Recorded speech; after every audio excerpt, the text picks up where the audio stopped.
Welcome to the deep dive. You've shared your learning materials, and our mission, well, it's always to pull out those crucial insights for you, quickly and effectively. And this deep dive, it's tailored for you, the learner. We want you to build a strong Python understanding without feeling, overwhelmed. Exactly. Today we're diving deep into Python programming, using that great Python important notes.pdf you sent over. Yeah, that one. It's a fantastic collection, really. Yeah. Interview questions, answers. It gives you the inside track on what Python developers really need to know.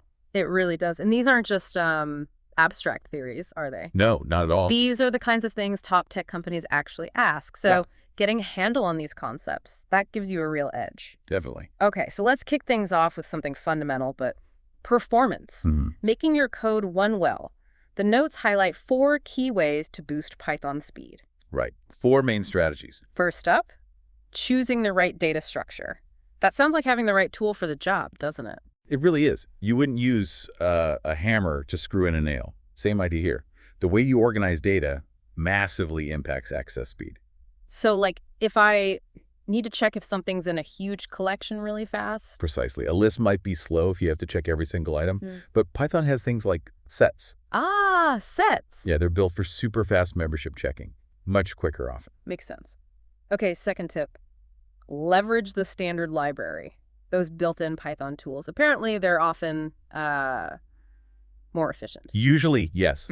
It's like using a professional baker's optimized recipe instead of winging it yourself. Ah, good analogy. Why are they faster, though? Well, a lot of the standard library functions, especially in CPython, which is the most common version, Right. they're actually written in C. Oh, interesting. So lower-level code. Exactly. Runs closer to the hardware, generally faster.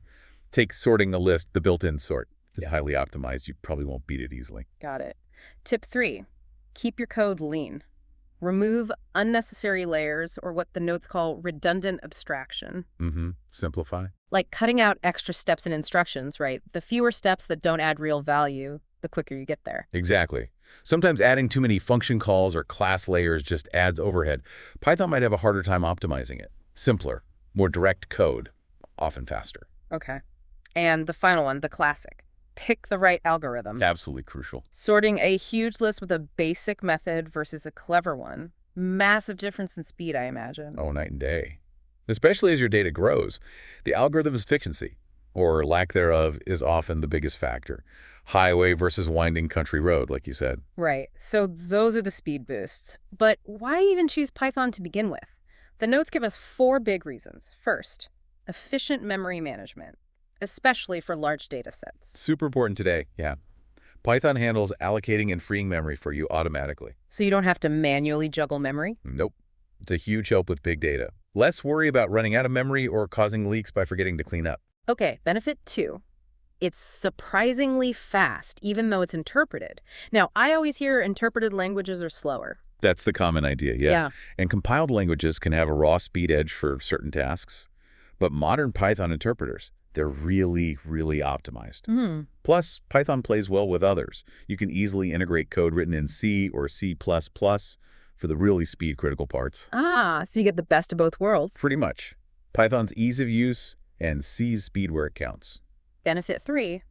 Python's huge popularity means a massive ecosystem of add-on libraries. It's incredible, like having a giant toolkit for almost anything you can imagine. Web development, data science, AI. You name it. Instead of building from scratch, you grab these pre-built, tested libraries. Speeds up development time enormously. And the 4th reason, maybe the big one for newcomers, it's known for being relatively easy to learn. Definitely. The syntax is cleaner, often more readable than other languages. The notes say you can do complex things with fewer lines of code sometimes. Often, yeah. And that's a big win. Oh, and the notes mention Google uses Python extensively. That is a strong endorsement. It shows it's not just for beginners. It's powerful enough for complex, large-scale projects at places like Google. Okay, let's switch gears slightly. A small detail, but important. Source code encoding.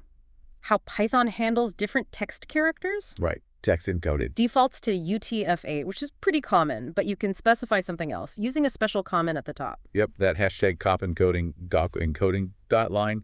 It's like a heads up to Python. Hey, the characters in this file follow these rules. And UTF-8 handles most languages. Pretty much globally, yeah. But if you're dealing with, say, older files or specific legacy systems, you might need to tell Python explicitly which encoding to use so it doesn't misinterpret the text. Gotcha. And one more thing before we move on. PP8, this isn't really a language feature, is it? More like dot style rules. Exactly. PP8 is the official style guide for Python code. Covers indentation, line length, spacing, imports, all that stuff. All of it. And following it is really important. It makes your code look like everyone else's Python code. Consistency. Crucial for readability. If everyone formats things the same way, it's much easier to jump into someone else's code or collaborate or even just understand your own come months later, like grammar rules for writing. Makes sense. Okay, so performance, benefits, encoding, style, good foundation. Now let's dive into something called pickling. Sounds like preserving cucumbers. No. It's sort of similar, conceptually. Pickling is taking a Python object, could be a simple variable, could be a complex data structure. Like a list or dictionary? Exactly. And converting it into a stream of bytes, flattening it, basically. Okay, a byte stream. And unpickling is just The reverse. Taking those bytes and rebuilding the original Python object. Python has a built-in pickle module for this. So when would you actually use pickling? The notes mention transferring objects over networks or saving their state. Those are key uses. You can pickle an object, send the bytes over the network, and unpickle it on the other side. Like sending data between a server and a browser? Could be, yeah. Or saving the state of your program. Imagine a really long calculation. You could pickle the intermediate results periodically. Ah, so if it crashes? You don't lose everything. You can unpickle the last saved state and resume. Really handy for persistent saving objects to files or databases. Very useful. Okay, next. Memory management internals. The notes talk about a private heap space and a memory manager in CPython. Sounds like Python does a lot automatically here. It does. CPython handles memory for you. That private heap, that's where all your Python objects actually live in memory. And the manager? The memory manager is the brains of the operation. It allocates space in the heap when you create objects and frees it up when they're no longer needed. It uses clever tricks like caching, sharing memory blocks, even pre-allocating sometimes to be efficient. And how does it know when something's not needed anymore? Primarily through reference counting. It keeps track of how many variables or other objects are referring to a specific object when that count drops to 0. Poof, it gets cleaned up. Essentially, yeah, it becomes eligible for garbage collection, freeing up that memory. Okay. Keeping code healthy. Static analysis. Tools like PyChecker, Pylint, PyFlakes are mentioned. What's the deal with these? Think of them as automated code reviewers or proofreaders.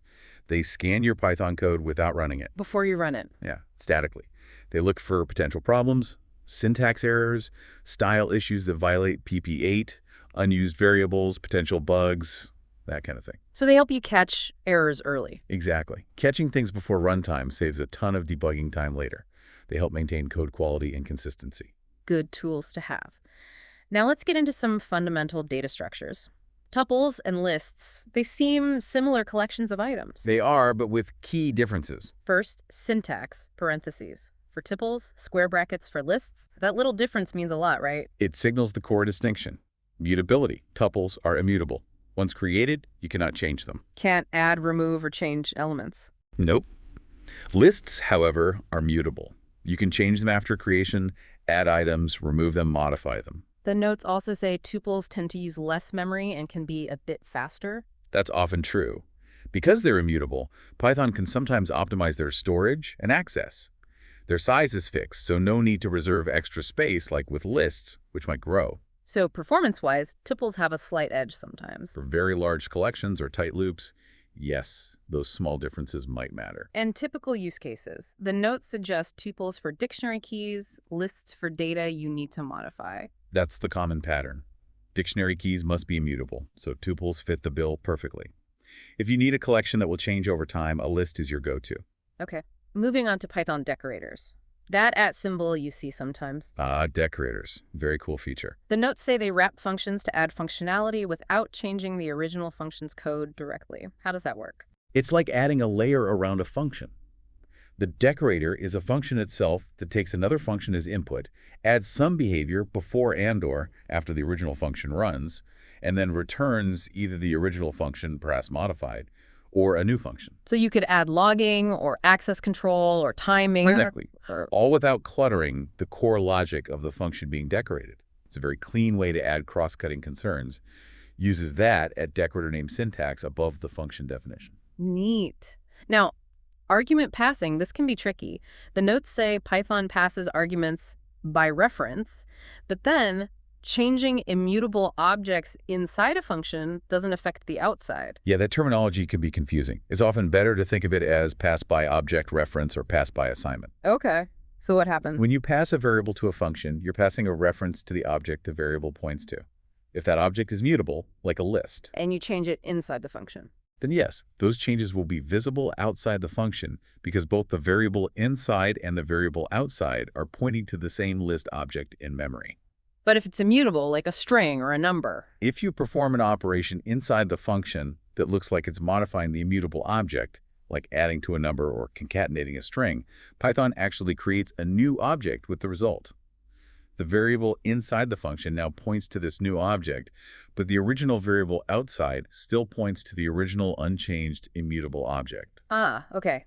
The reference is passed, but whether changes stick depends on if the object itself can be changed, mutable, or if operations create new objects immutable. You got it. That's the key distinction. Let's compare lists and dictionaries again. Lists, ordered sequences, access by index. Dictionaries. Dictionaries are unordered, well, ordered by insertion since Python 3.7, but the concept is key value lookup, and you access values using a unique key, like a real dictionary.word, key, definition, value. And dictionary keys must be hashable. We touched on this. What does that mean again?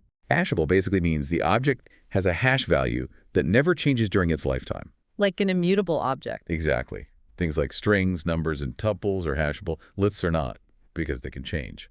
And why is this needed for keys? Dictionaries use the key's hash value internally to quickly figure out where to store and find the associated value.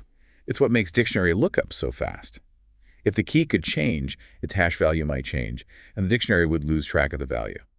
So keys must be immutable hashable. Python really has a lot of built-in data types. Numeric, sequence, sets, mappings. It's a rich set. Integers, floats, complex numbers, strings, bytes, lists, tuples, sets, frozen sets, dictionary. Your frozen set, what's that? Just like a regular set.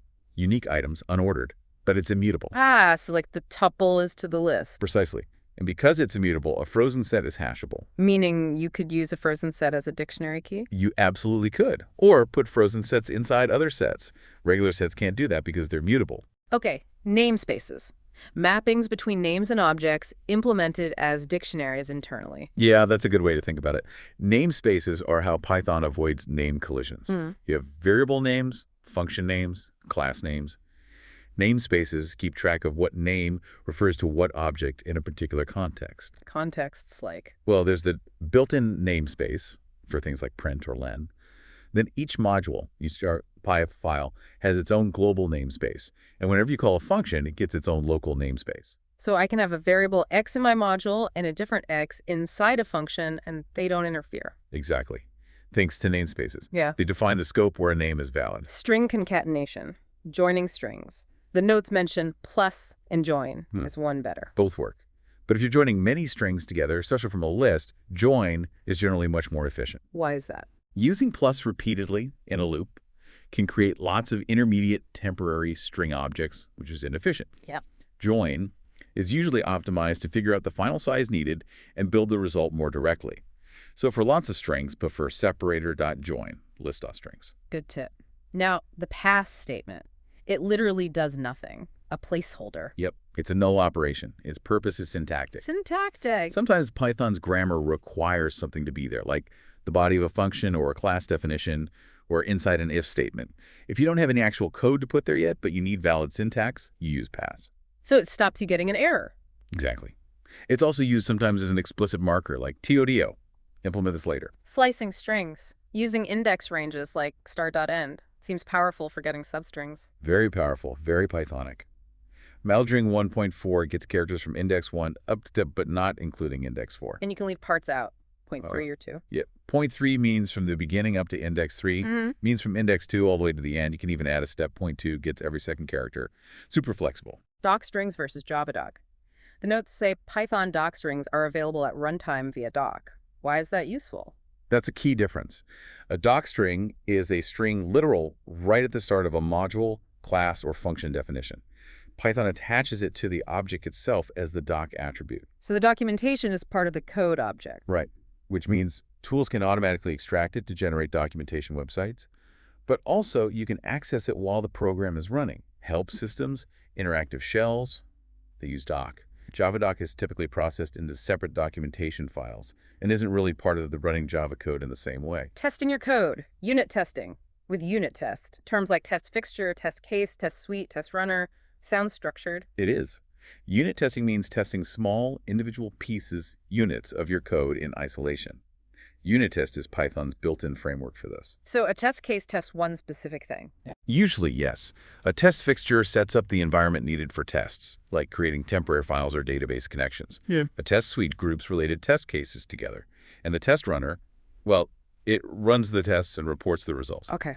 Iterators and iterables. These sound related but distinct. They are. An iterable is anything you can loop over, like a list, a string, a dictionary, a file. Anything that can give you a sequence of items. Exactly. Technically, it's any object that has an iter method. When you use a for loop, Python calls that iter method on the iterable. And that gives back An iterator. The iterator is the object that actually produces the values one by one. It has a next method and also an iter method that just returns itself. Each time the loop needs the next item, it calls next on the iterator. So iterable gives iterator, iterator gives items via next. Perfect summary. And generators, a concise way to create iterators using yield. Exactly. Generators are a simpler way to build iterators. You write a function that uses the yield keyword instead of return. What does yield do? When the function's execution hits yield, it pauses right there, sends the yielded value back to the caller, the loop, and remembers its internal state. It remembers where it was. Yep, all its local variables. The next time the loop asks for a value, calls next implicitly, the generator function resumes right after the yield statement and continues until it hits another yield or finishes. Wow. So it generates values on demand. Very memory efficient. Hugely memory efficient, especially for large or even infinite sequences. You don't store everything in memory at once. Python automatically makes the generator function provide the necessary attr and next methods. Double underscore methods like init, dunder methods. Reserved system-defined names. Yes. These name methods hook into Python's built-in operations. Init is the constructor called when you create an object. strrr is called by print or strrr. Add is called for the plus operator. They let your custom objects work seamlessly with Python syntax. Strange versus range, a Python 2 versus 3 thing. It was. In Python 2, range 100,000 would create a list with 1,000,000 numbers in memory. Huge. Xrange 100,000 was smarter. It created an object that generated the numbers on demand, like a generator.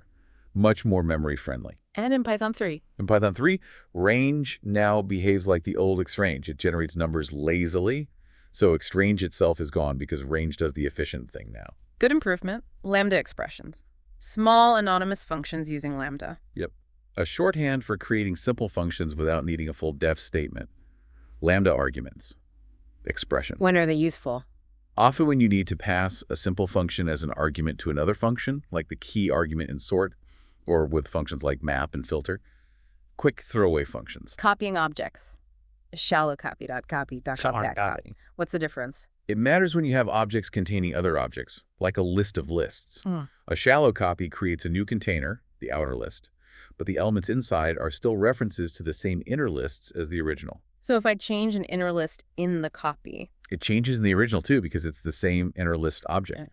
And deep copy? A deep copy creates a new container and recursively creates new copies of all the objects found inside, all the way down. So the copy is completely independent? Completely.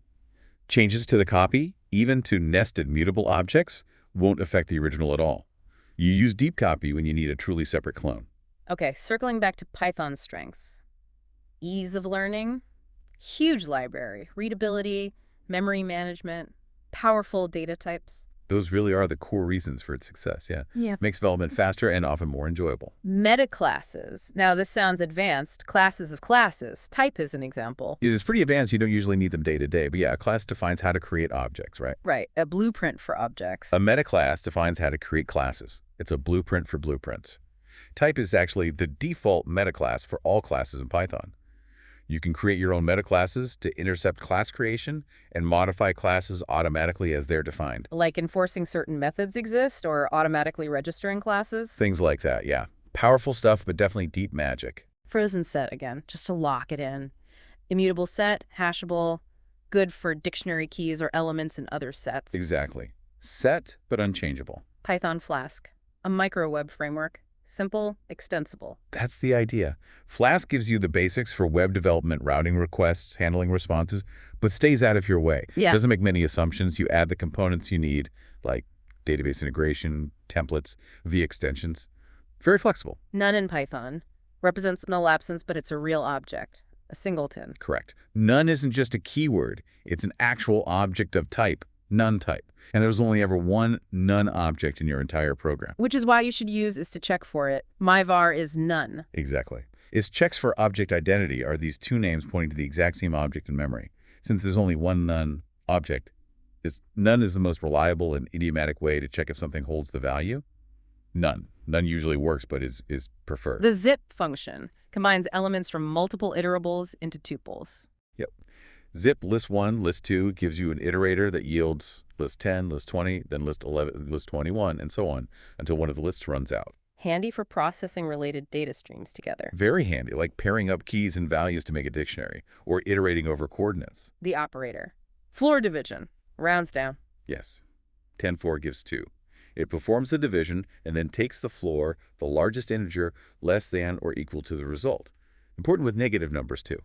Negative 10-4 gives negative 3, because that's the integer floor. Right, rounds towards negative infinity. A module, just a Python file, .py, with code you can import. Pretty much. It's the basic way to organize Python code into reusable units. Import statements, functions, classes, you put them in a module file. Order a dict, for when dictionary insertion order matters. Exactly. Before Python 3.7, regular dictionaries didn't guarantee order. Order dict from the collections module specifically remembered the order keys were added. Now, standard dicts do remember insertion order since 3.7, but order dict still exists and has some minor differences like how equality comparison works. Python's paradigm. Multi-paradigm. Object-oriented, functional, procedural. All of the above. It doesn't force you into one style. You can mix and match, write classes and objects, use functions as first-class citizens, write simple scripts. Very flexible. Getting data from MySQL. Import MySQLDB or a similar library. Connect, create a cursor, fetch results. That's the basic workflow, yeah. Establish connection with host, user, password, database, get a cursor object, execute SQL queries using the cursor, fetch the results, fetch own, fetch all, etc. List append versus extend.append adds one item, extend adds all items from an iterable. You got it. MyList.append 4.5 adds the list 4, 5 as a single element. MyList.extend 4.5 adds the numbers 4 and 5 as individual elements. Error handling.try.accept. Put risky code in try. Handle specific errors in accept blocks. Yes. Try. Then the code. Then accept value error. To catch just value errors, accept type error. For type error, or just accept. To catch any error, though usually better to be specific. And you can trigger errors yourself with raise. Yep. Raise value error. Something is wrong. To signal a specific problem. Essential for robust code. String split versus slicing.split breaks into a list based on a delimiter. Slicing extracts apart based on indices. Two different jobs. ABC split is ABC2 to 2.3 gives the single character the space at index 2. Checking class inheritance. Is subclass AB, like is subclass bool int, is true. It is, surprisingly. Booleans, true, false, are implemented as a subclass of integers. 1.0 in Python.isSubclass lets you check these relationships. Debugging.the PDB module, pdb.setTrace, drops you into a debugger. Correct. Put import pdb, pdb.setTrace, in your code. When execution hits that line, it pauses, and you get an interactive prompt, pdb. You can inspect variables, step through code line by line, and for next S for step into function, continue execution C, etc. Invaluable for finding bugs. Profiling for performance.c profile tells you where your code spends its time. Exactly. Run your script using python-mcprofile, your script.py. It outputs detailed stats. How many times each function was called, total time spent in each function, cumulative time. Helps you find the bottlenecks to optimize. Is versus equals, again. Identity versus equality. Is checks if it's the same object, checks if the values are equal. Crucial distinction. Two different lists, 1, 2, and 1, 2 are equal value, but not is. Different objects in memory. Sharing variables across modules. Create a common config or state module and import it everywhere needed. That's the standard approach. Create something like config.py, put shared variables there, then import config in other modules and access them as config.myVariable. Keeps things organized. Functional programming in Python. Using functions like map, filter, iterators, generators, avoiding state changes. Python supports it well. Map function iterable applies a function to every item. Filter function iterable keeps only items where the function returns true. Combined with lambdas and generators, you could write code in a very functional style. Enumerate gives index an item when looping. Super useful. Instead of for InRange, let them list my listy, you just do for index, item enumerate my list. Much cleaner when you need both. Running scripts in Unix, Linux need the shebang line #usurbanenv python 3 or similar at the top. Yep. That tells the OS to use the Python interpreter to execute the file when you run it directly. Yep, so myscript.p after making it executable with tmod plus x. Data analysis libraries. Pandas, scikit-learn, Seaborn, SciPy, the big names. Definitely the core toolkit. Pandas for data manipulation, data frames. Scikit-learn for machine learning algorithms. Seaborn, built on Matplotlib, for nice statistical plots. SciPy for scientific computing, optimization, linear algebra, etc. Code quiz, the list, AB, print the list 3, output, empty list. Slicing past the end doesn't error, just gives an empty slice. Another one, name John Smith. Print name 0.5 plus name 5, output. The original string, John Smith. Name 0.5 is John, name 5 is Smith. Concatenate them back together. Final point, best way to store customer names and locations. Dictionary. Name is key, location is value. Absolutely. The dictionaries are perfect for that kind of key value lookup. Yeah. Fast access to location based on name. John Smith, New York, Jane Doe, London. Well, that was quite the journey through those Python notes. We've covered a huge amount, from performance and memory down to specific functions and best practices. It really highlights how much depth there is to Python. It really does. So, thinking about everything we've discussed, all these features, concepts, tools, what stands out most to you right now? Is there a particular area, maybe decorators or generators, or even something like metaclasses that sparks your curiosity or seems like it could solve a problem you're facing? Where might you want to dig a little deeper next?